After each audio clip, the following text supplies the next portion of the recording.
नमो नमः विद्यार्थियों, संस्कृत विषय की कक्षा 6 में TSN ऑनलाइन क्लास पर आप सभी का स्वागत है। विद्यार्थियों, प्रीवियस वीडियो में हमने जो रुचिरा प्रथमो भाग आप लोगों की संस्कृत विषय की पाठ्य पुस्तक है बच्चों, उसका जो व्याकरण संबंधित पोर्शन था आपका बच्चों, शब्द रूपाणी और धातु रूपाणी, और साथ ही में जो संस्कृत में जो संख्यावाची शब्द है वो हमने सीखे बच्चों।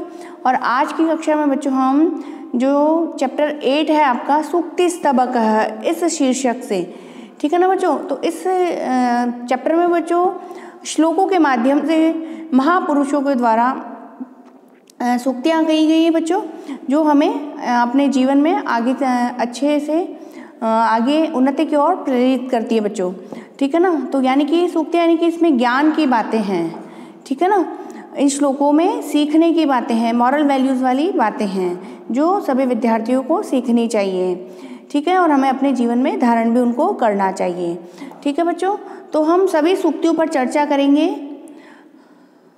इससे पूर्व जो हार्डवर्ड्स है बच्चों, पुनः मैं आपको रिपीट करवा देती हूँ। पूर्व में भी हम ये चैप्टर पढ़ चुके हैं, लेकिन एक रिवीजन के तौर पे हम थोड़ा सा रिवाइज करते हुए सिलेबस को हम देखते हैं।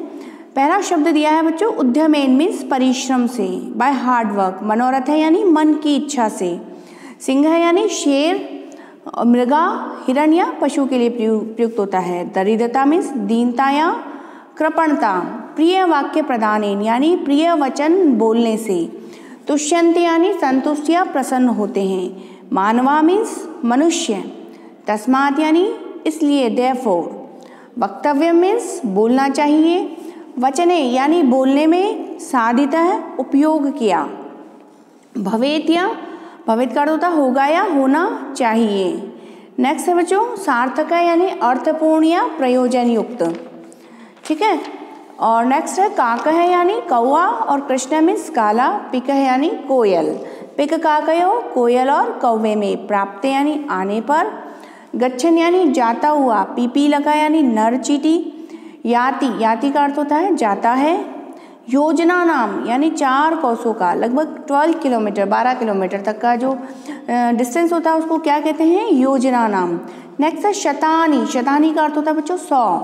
अगच्छन यानी न चलते हुए। वैनते यानी गरुड़, ठीक है बच्चों। तो सभी इस चैप्टर से संबंधित जो हार्ड वर्ड्स है, मीनिंग्स है बच्चों, हमने पुनः समझ लिए हैं। आशा करती हूँ ऐसा आप सभी ने समझे हैं, ठीक है। तो चलते हैं हमारा चैप्टर जहाँ प्रारंभ हो रहा है। अष्टमः है पाठ है, 8वां पाठ, चैप्टर 8 सूक्ति स्तबक है। सूक्तियाँ जो कि कही गई हैं। अब किन के द्वारा कही गई हैं, जो भी विद्वान लोग हैं उनके द्वारा सूक्तियाँ कही गई हैं, ठीक है। नीति युक्त वचन मीन्स, ठीक है। तो सबसे पहला श्लोक दिया गया है बच्चों सूक्तियों के माध्यम से। इनमें सूक्ति क्या दी गई है, वो है उद्यमेन ही सिद्ध्यन्ति कार्याणि न मनोरथैः न ही सुप्तस्य सिंहस्य प्रविशन्ति मुखे मृगाः। उद्यमेन मीन्स परिश्रम करने से ही, सिद्ध्यन्ति मीन्स सिद्ध होते हैं। कार्याणि जो कार्य होते हैं, जो काम होते हैं वो परिश्रम करने से ही सिद्ध होते हैं। न मनोरथ है, सिर्फ मनोरथ करने से यानी कि मन की इच्छा करने से जो कार्य होते हैं वो सिद्ध नहीं होते हैं। न ही सुप्तस्य सिंहस्य प्रविशन्ति मुखे मृगा। दूसरी पंक्ति है, इसका अर्थ हुआ कि जैसे कि सुप्तस्य सिंहस्य यानी कि सोए हुए शेर के मुंह में, प्रविशन्ति मुखे मृगा, मुखे मीन्स मुंह में, प्रविशन्ति मृगा यानी कि जो मृगा यानी कि जो पशु या हिरण है वो स्वयं आकर के प्रवेश नहीं करता है। कहने का तात्पर्य है बच्चों कि सभी कार्य जो है वो परिश्रम से सिद्ध होते हैं, केवल इच्छा करने से या सोचने मात्र से पूरे नहीं होते। जैसे कि सोए हुए शेर के मुंह में पशु स्वयं प्रवेश नहीं करते, शेर को उनका शिकार करना पड़ता है। यानी कि कोई भी कार्य सिद्ध करने के लिए हमको क्या करना पड़ेगा, कार्य करना पड़ेगा, प्रयास करना पड़ेगा, मेहनत करनी पड़ेगी, ठीक है ना बच्चों। नेक्स्ट नंबर 2 है श्लोक पुस्तके पठितः पाठः जीवने नैव साधितः किम भवेत् तेन पाठेन जीवने यो न सार्थकः। रिपीट करती हूँ मैं श्लोक को पुनः। पुस्तके पठितः पाठः जीवने नैव साधितः किम भवेत् तेन पाठेन जीवने यो न सार्थकः। यानी कि पुस्तकें यानी कि पुस्तक में पठित है पाठ है, पढ़ा हुआ पाठ या जो ज्ञान जो होता है पुस्तक में पढ़ा हुआ जो ज्ञान होता है जीवने नैव साधित है, यदि वो आपके जीवन में उपयोग नहीं किया गया है, जीवन को साधित नहीं करता है। द्वितीय पंक्ति है द्वितीय श्लोक की, किम भवेत तेन पाठेन जीवने यो न सार्थक है। किम भवेत यानी कि क्या होगा, मतलब क्या मतलब है, क्या अर्थ है, तेन पाठेन उस पाठ का क्या अर्थ है, उस पाठ से जीवन का क्या मतलब है। यो न सार्थके यानी कि जीवने यो न सार्थक, जो जीवन को सार्थक नहीं करता है, जीवन में उपयोगी नहीं होता है। कहने का तात्पर्य है बच्चों कि पुस्तक में पढ़ा हुआ पाठ या ज्ञान यदि जीवन में उपयोग नहीं किया गया है, अतः जो पाठ जीवन में सार्थक या उपयोगी नहीं है, तो उस पाठ का क्या हो, अर्थात उस ऐसा पाठ पढ़ने से क्या लाभ। यानी कि बच्चों आपके जो चैप्टर्स हैं उनमें आपको जो शिक्षाप्रद बातें जो जीवन में आपको धारण करनी चाहिए, उन पर जो चर्चा की जाती है, उन सभी शिक्षाओं को आपको अपने जीवन में धारण करना चाहिए ताकि आप उन्नति की ओर अग्रसर हो। ठीक है बच्चों। नेक्स्ट नंबर 3 है बच्चों, प्रिय वाक्य प्रदानेन सर्वे तुष्यन्ति जन्तवः तस्मात् प्रियम ही वक्तव्यम वचने का दरिद्रता। प्रिय वाक्य प्रदानेन सर्वे तुष्यन्ति जन्तवः तस्मात् प्रियम ही वक्तव्यम वचने का दरिद्रता।